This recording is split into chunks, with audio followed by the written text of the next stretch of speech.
Hi, my name's Brittany Travis, and I'm going to be talking about the effects of exercise on cerebral palsy, also known as CP. Cerebral palsy is a lifelong disability that occurs from damage to the brain, causing permanent limb posture and movement abnormalities in an individual. It is a group of disorders, not just a single one, that affects an individual's ability to move. It is also the most common disability disease in children, affecting 1 in every 500 born. What causes cerebral palsy? As of right now, there is no single cause for CP. It can be caused in the womb, during the delivery of a child, or shortly after birth. It results from an injury to the brain, caused from accidents, and is not a genetic disease. Most babies born with CP, the cause still remains unknown. Although there is no one known cause for cerebral palsy, there are many factors that can increase the risk of a child being born with it. Some of these risk factors include, but are not limited to, premature birth that's less than 37 weeks, an inability of the placenta to provide the fetus with enough oxygen or nutrients, the infection of the mother with viral diseases in her early pregnancy stages, bacterial infections of the mother, fetus, or baby that directly or indirectly affect the infant's central nervous system, or hypoxia, which is a prolonged loss of oxygen during the pregnancy or during the birthing process. There are 3 types of cerebral palsy, and each are caused by trauma to different areas of the brain. The first, spastic, is caused by damage to the motor cortex. The second, dyskinetic, is caused by damage to the cerebellum, specifically the basal ganglia. And the third is ataxic, which is damage to the cerebellum in the brain. There is also a 4th type of cerebral palsy, called mixed cerebral palsy, that is a combination of all 3. Spastic cerebral palsy is the most common type. It's a type of hypertonia, which is also known as increased muscle tone. It results in abnormal, jerky, and impulsive movements that are from the damage to the motor cortex. These individuals suffer from dystonia, tightness and stiffness in their muscles, contracture, which is when their joints cannot fully open, so they do not have the full range of motion, and they also experience pain and random muscle movements. All of these side effects are also increased by stress. The second type, dyskinetic cerebral palsy, individuals suffer from involuntary movements, especially noticeable when they're attempting to move themselves. They experience dystonia, which is twisting and repetitive movements, athetosis, which is slow, involuntary muscle movements, and chorea, which is irregular, brief, abrupt, dance-like movements.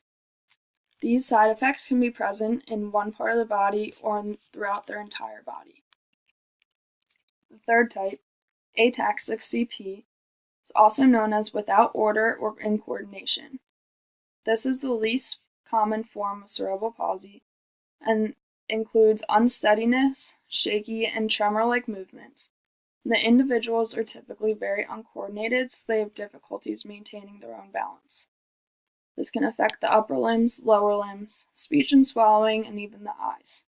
It occurs when the person attempts to perform voluntary movements, such as walking or picking something up, and it directly impacts their activities of daily living.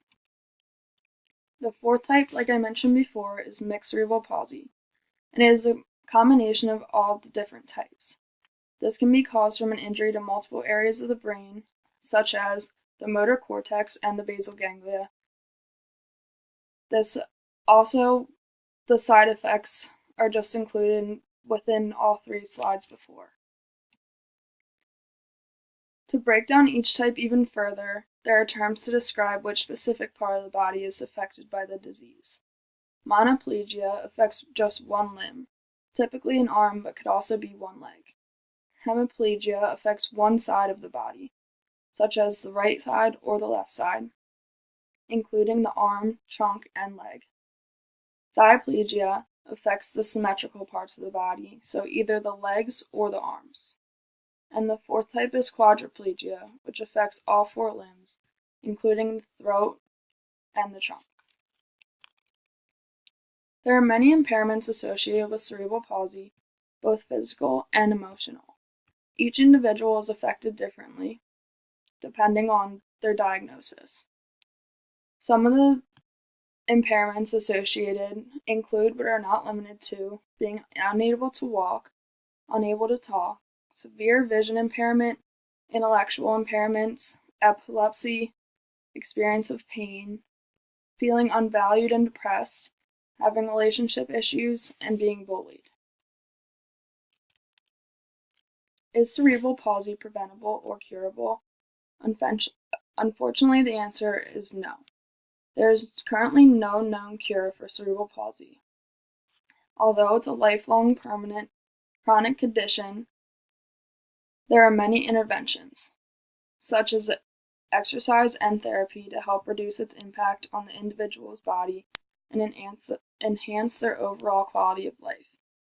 Individuals can also use adaptive equipment such as crutches and wheelchairs to help them gain more independence. Some common medications for cerebral palsy help with individual side effects and not necessarily the disease itself.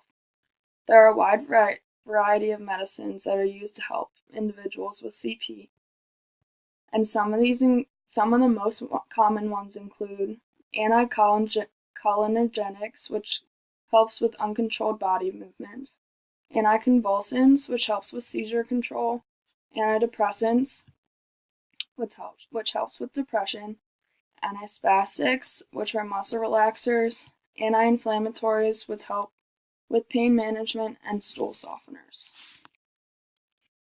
Exercise is extremely beneficial for those diagnosed with cerebral palsy. It helps improve their overall strength, flexibility, and cardiovascular endurance. It keeps their bones and joints moving, helps to improve their posture, their balance, and coordination, which helps prevent falls. It improves their overall health and reduces their risk of lifestyle-related diseases, and it improves their overall quality of life. For my case study, I chose a 10-year-old female who was diagnosed with spastic diplegic cerebral palsy. She is 162 centimeters tall, 59 kilograms in weight. Her blood pressure is 126/80 beats per minute. Her LDL levels were 124, HDL were 60, FBGs were 115, and her exercise history is occupational therapy twice a week in school. She plays with her siblings after school, and she attends the Wednesday night program here. Medications that she's on include antidepressants, anticholinergics, and occasional anti-inflammatories when she's experiencing pain. Since she did not have any noticeable heart problems or any very large health concerns, I would not typically perform any of these exercise tests on her, but these are some examples that would be beneficial if she did have those side effects. So for flexibility, I decided to do a modified sit and reach test because she is in a wheelchair. I also chose a back scratch test to test the range of motion in her shoulders, and to do a range of motion test on her wrist, shoulder, elbow, hip, knee, and ankle with the goniometer. For cardiovascular tests, I did the arm ergometer VO2 max test because she is in her wheelchair, and a 6-minute wheelchair push test to test her endurance.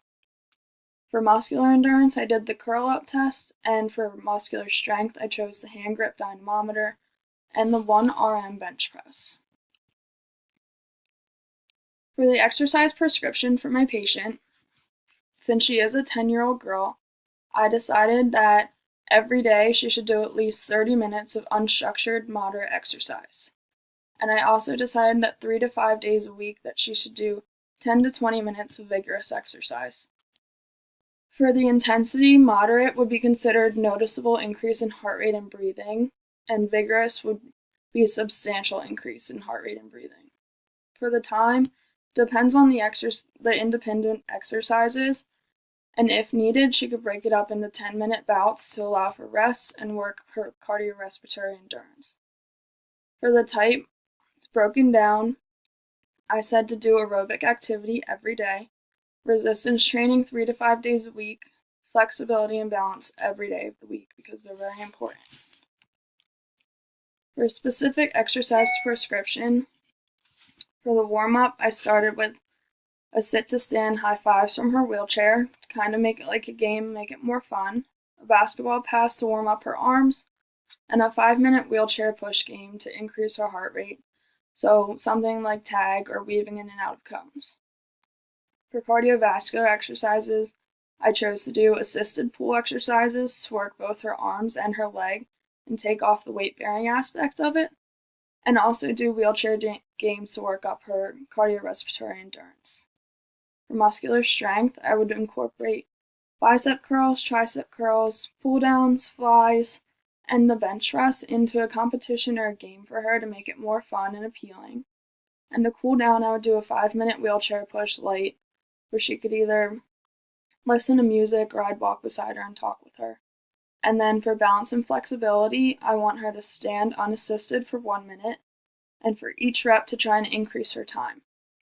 I would also do proprioceptive neuromuscular facilitation stretching with her with the bands, and also incorporate some yoga. In conclusion, cerebral palsy is a lifelong disability that occurs from damage to the brain, causing permanent limb, posture, and movement abnormalities. There is no single cause to this disease and no known cure yet, but there are many interventions to help individuals live a very happy and healthy life. Medications are prescribed to each person depending on their symptoms, and exercise is very beneficial to each individual with cerebral palsy. The only disability in life is a bad attitude. And these are my references that I use to complete this presentation. Thank you.